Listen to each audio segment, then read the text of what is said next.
أشاء من أشاء وأبى من أبى، لن أقبل أي وساطات. سأكون متابع عن هذا الملف حتى أنك تبقي آخر عنصر من عناصر داعش وقاعدة وعفاش وإيران.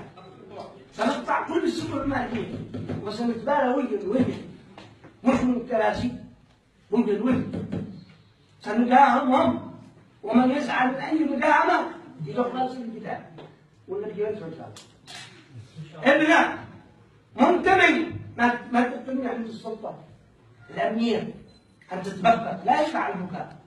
ابنك خذ عندك في عمرك عناصر 16 سنة باقي لهم عنصر أينما كانوا ما في معرض.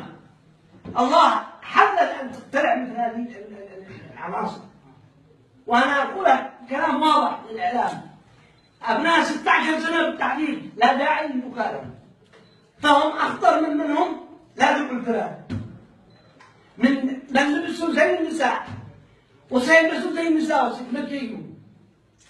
آخر عنصر نكتشفه بالمكياج، الله يعزك ولا يمشي. اختلف فاتن واحد من الجميلات، فأحسن أن تربي أبناء وباب التوبة مفتوح قبل أن يوقع في قبضتنا. من وقع في قبضتنا لا نقبل أي وساطات ولن نرحم، وإذا قاوم سأقاومه، وإذا طلب الأمر سنبيده قبل أن يسلم نفسه. اتجاه في أي هدف، سواء في بيت أو في منزل، فعلى البيت أن يصفي نفسه لا يقبل من هذه وإن كان ابنك. تطلب الرحمة ليلبس ساتر أو حزام ناسر ليذهب إلى مكان تعسكر أخوانه، وناس العباد ولا تلهم تندس داخله وتتغير. يلحق العار بمن بتلك الأسر، ونحن على معرفة، وما قالوا في المنصورة خير قليل.